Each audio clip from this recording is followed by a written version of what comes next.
छेवां परचा है जंग ते अमन विच औरतां दा अदब, डॉक्टर वनीता। विश्व की हर जबान के अदब विच वेख्या जा सकता है।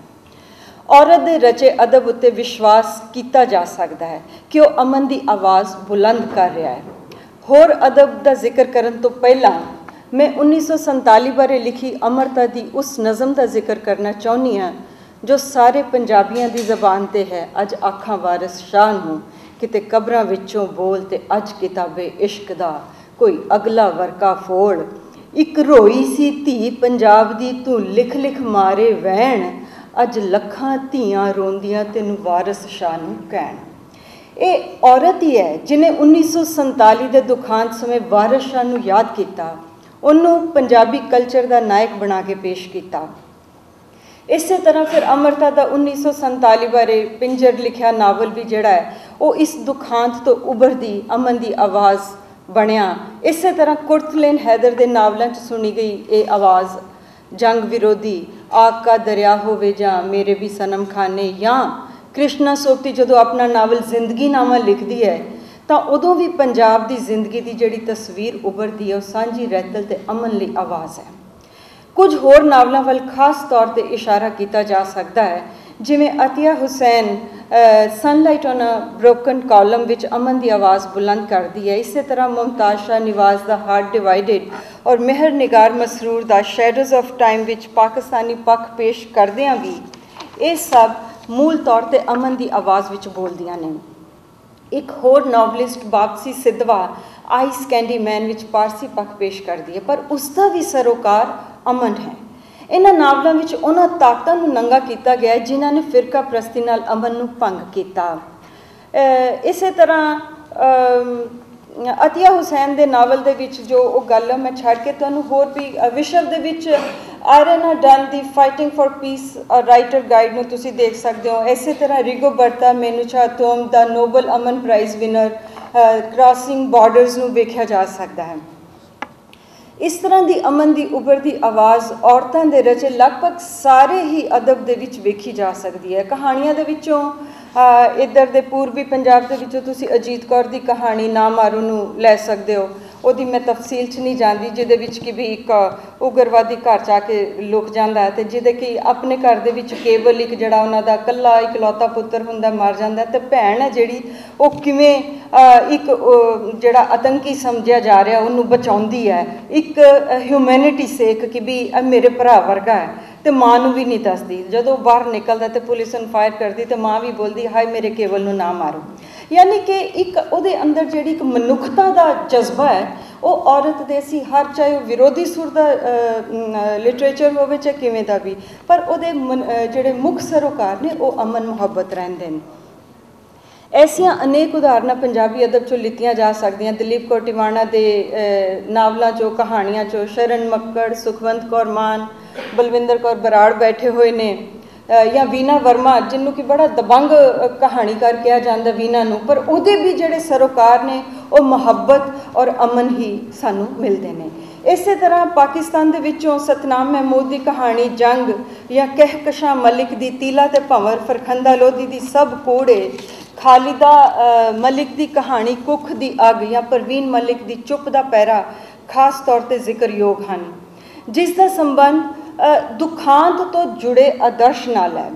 अमन की एक आवाज़ नाल है जिस नाल उस दुखांत तो पार एक ऐसे समाज बारे सोचा जा सकता है जिदे विच वो जुल्म जां गुंजला ना होण। इन्हां सारियां कहानियां सानू यह पैटर्न मिलता है। इस तरह थोड़ा जिहा मैं पोइट्री की भी गल करा तो मेरा इशारा मात्र कुछ उदाहरणों लिए शायरी विचों भी लेना चाहुंदी हाँ जिहदे विचों इधरों रतनीव एक शायर है वो किवें सोचती है। मैं उन्होंने रूह के बनेरे ते खड़ो के आवाज़ दी पर उहदे हुंगारे का कद इन्ना छोटा सी कि नीवें लमक के भी मैं उहदी उंगल ना फड़ सकी ओ जिहदा शहर दीयां सड़कां ते परछावां बहुत लंबा सी। इस तरह उर्दू शायरा तरन्नुम रियाज दी कश्मीर बारे वो किवें सोचती है। ये किसने बोई हैं चिंगारियाँ तेरी ज़मीनों में, ये किसने आग सी लगाई है मासूम सीनों में, कोई वीरान मौसम आ बसा 12 महीनों में कि जैसे हो ना तासीरें ही अब झुकती जबीनों में। इसमें बहुत लंबी कविता चलती है जिदा बिल्कुल थोड़ा दिल खिंच के लै जाती है, जिदे च एंड वो करती है कि तेरे सूफी बुजुर्गों ने खामोशी साध ली है क्यों, खफा खुर्शीद तुझसे और रूठी चांदनी है क्यों, तेरी दुश्मन बनी आखिर तेरी ये सादगी है क्यों क्यों क्यों। इस तरह पंजाबी लेखिकावां जिथे जिथे भी बैठ के साहित्य सिरज रही हैं, चाहे वो कनेडा च होन, अमरीका च होन, इंग्लैंड विच होन, उहदे तो मैनू उहदी एक कविता याद आ रही है कैलाशपुरी दी। ਉਹਦੇ ਵਿੱਚੋਂ भी एक अद्धी लाइन ਤੁਹਾਡੇ ਨਾਲ शेयर करांगी ਜਿਹਦੇ ਵਿੱਚੋਂ ਵਿਸਵਾ ਰਾਵੀ ਦਨੂਬ ਲਾਲੀ ਦਰਿਆਵਾਂ ਦੇ ਬੁਦਾਪੈਸਟ ਨਾਲ ਗੱਲਾਂ ਕਰਦੀ ਹੈ ਤਾਂ ਹੋਰ ਸਾਰਿਆਂ ਨਾਲ ਤਾਂ ਅਖੀਰ 'ਚ ਕਹਿੰਦੀ ਹੈ ਲੱਖਾਂ ਮੀਲਾਂ ਤੋਂ ਇੱਕ ਨਿਗਾਹ ਨਾਲ ਦੇਸ ਆਪਣੇ ਨੂੰ ਦੇਖ ਰਹੀ ਹਾਂ, ਜਵਾਨ ਛਾਤੀਆਂ ਤੋਪਾਂ ਸੜੀਆਂ ਸਾਮਰਾਜ ਚਾਲਾਂ ਵੇਖ ਰਹੀ ਹਾਂ, ਕਿੰਨੇ ਪਿਆਰੇ ਸਹਿਮੇ ਸੁੱਤੇ ਘਰਾਂ ਦਾ ਦੀਵਾ ਕਮ ਕਮ ਬੁਝਦਾ ਵੇਖ ਰਹੀ ਹਾਂ, ਬੁੱਢੀਆਂ ਅੱਖਾਂ ਤੱਕ ਤੱਕ ਪੱਕੀਆਂ ਸੁੰਨਾ ਚੌਂਕਾ ਵੇਖ ਰਹੀ ਹਾਂ। इसी तरह शाइस्ता हबीब की भी कविता है, या एक शायरा कान्हा सिंह बड़ी खूबसूरत जंग के विरुद्ध किस तरह अपने अंदाज नूं पेश करती है। बंद करो कतलों ते लाशां दियां गल्लां, बस करो लुट्टां बेपतियां दियां बातां, करफ्यूआं दी रुत विच गोलियां दे मींह विच असीं अपने पोस्ट बॉक्स चों डाक नहीं कढ सकदे। तां इसे तरह जंग के विरुद्ध औरत अमन आज़ादी प्यार मुहब्बत की पुरजोर वकालत करती है, सुपनिया का राजकुमार भालती है। मैं वो कवितावां छड्ड रही हाँ। तुसी जिन्ना भी औरतों का अदब पढ़ोगे, चाहे वो नॉवल होन, कहानियां होन, प्रोज होवे, कविता होवे, उहदे मूल सरोकार जिहड़े ने वो प्यार ते मुहब्बत किवें बनदे ने।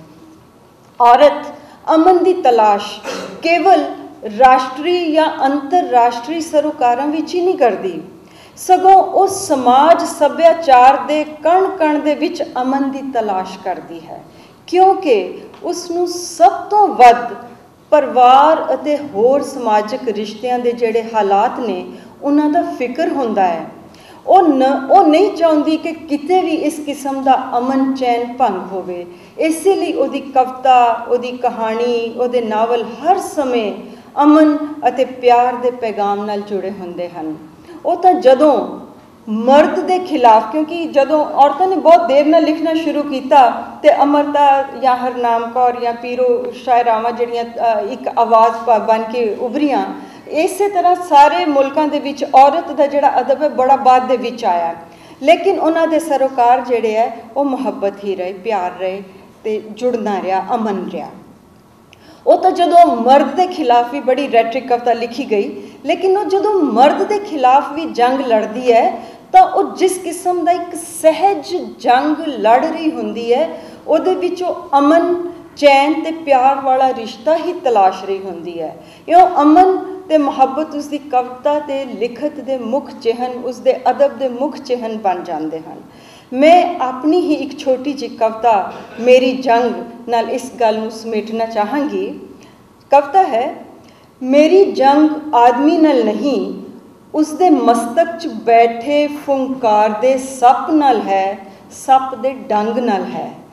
मेरी जंग सागर नाल नहीं, सागर च बनदे भंवर संग है, जो मासूम जहाज़ां नूं बादबाना संग डुबोंदा है। मेरी जंग तेरे नाल तां कदे भी नहीं सी, सिर्फ तेरे मन विच बैठे पुरखे दे विचार दे हों नाल है औरत दी जंग। शुक्रिया।